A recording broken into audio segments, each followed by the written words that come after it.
What makes a movie last forever? Is it the size of the explosions? The catchphrases? You're a funny guy, Sully. That's why I'm going to kill you last. Or is it something else? A feeling that gets under your skin and just stays there? In 1982, the world met John Rambo. But this wasn't the muscle-bound caricature he'd become. This was a haunted man, a Vietnam veteran, searching for a connection, for a ghost of his past, only to find himself completely alone. First Blood wasn't just an action film. It was a deeply human story about the wounds you can't see. Headed north or south? North. Now jump in. I'll make sure you head in the right direction, huh? The story ignites from a single spark of prejudice. A decorated war hero, asking for nothing more than a meal, is targeted by a small-town sheriff who sees a drifter, not a soldier.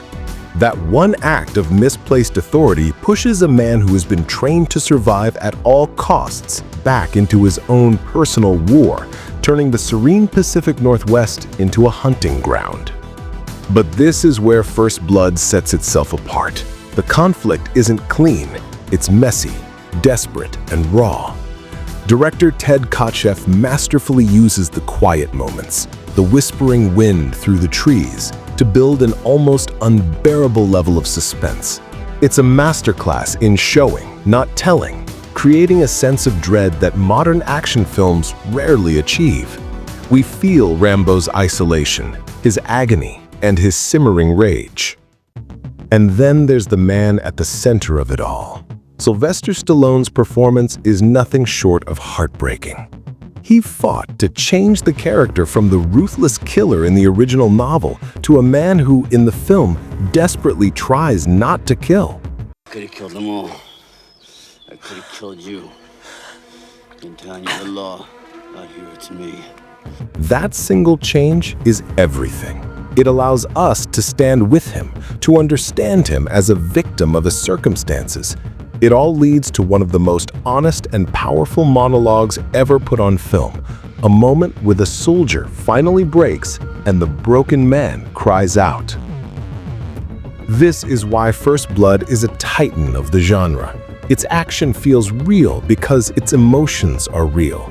Every stunt, from the desperate cliff jump to the chaotic destruction, was practical. You feel the impact. You sense the real danger. There's a weight to the violence that's completely lost in today's world of green screens and digital creations.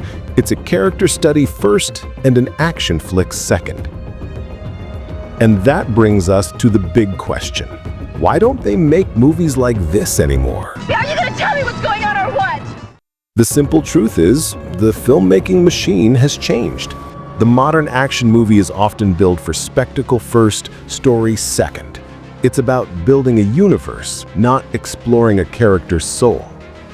First Blood was lightning in a bottle, a direct response to a nation wrestling with the ghost of Vietnam. It looked right into the eyes of uncomfortable truths, the mistreatment of veterans and the abuse of power.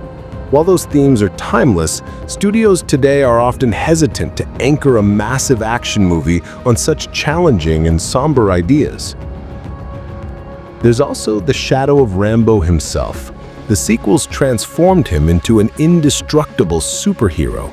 If you were to remake First Blood today, the pressure would be immense to deliver that kind of over-the-top action, completely erasing the fragile, cornered animal that made the original so unforgettable. First Blood is so much more than an action movie. It's a tragic and vital story about the cost of war. It's a reminder that soldiers are people, and their battles don't just stop when the shooting does. It dared to be both thrilling and profound, a combination that has cemented its place as a true classic of cinema. And that is why we will still be talking about it for years to come. But what do you think? Is First Blood the greatest action film ever made? Let me know your thoughts in the comments below.